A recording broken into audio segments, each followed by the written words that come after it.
చిన్ననాటి తెలుగు కథలు. ఒక చిన్న ఊరిలో ఒక బిచ్చగాడు ఉండేవాడు. అతని జీవితం చాలా దయనీయంగా సాగేది.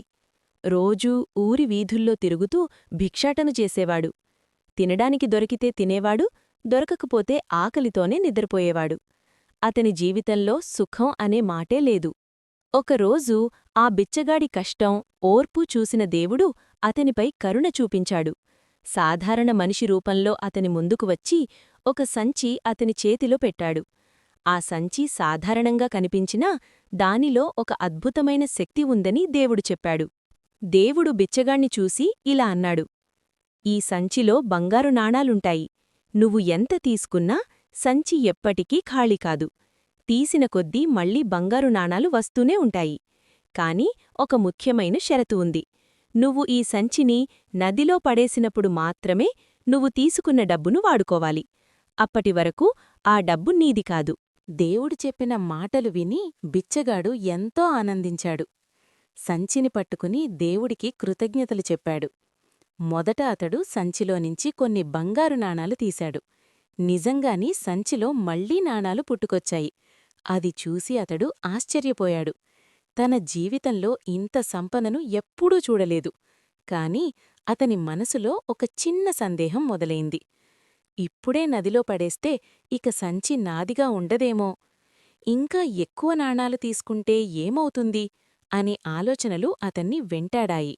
అందుకే అతడు దేవుడు చెప్పిన మాటను పాటించకుండా రోజూ సంచిలోనుంచి బంగారు నాణాలు తీసి వాటిని ఒక గోనసంచిలో దాచిపెట్టడం మొదలుపెట్టాడు. నదిలో పడేయాల్సిన సంచిని మాత్రం తన దగ్గరే ఉంచుకున్నాడు. రేపు పడేస్తాను, ఇంకొంచెం తీసుకున్నాక అని ప్రతిరోజూ తన మనస్సుకు చెప్పుకునేవాడు. రోజులు గరిచాయి.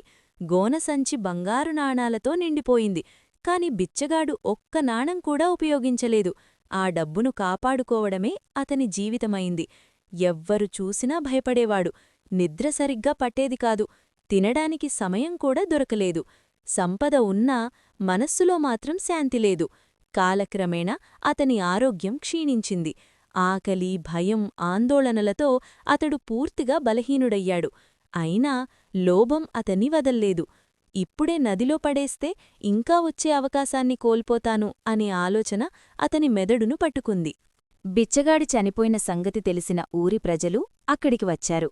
అతని దగ్గర ఉన్న గోనసంచిని తెరిచిచూసి ఆశ్చర్యపోయారు.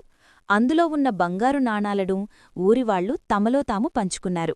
బిచ్చగాడు జీవితాంతం దాచుకున్న నిధి చివరికి ఇతరుల చేటికి చేరింది. అతడు బ్రతికుండగా నిధి అతనికి ఆనందాన్నివ్వలేదు. చనిపోయిన తరువాత కూడా అతనికి ఉపయోగపడలేదు.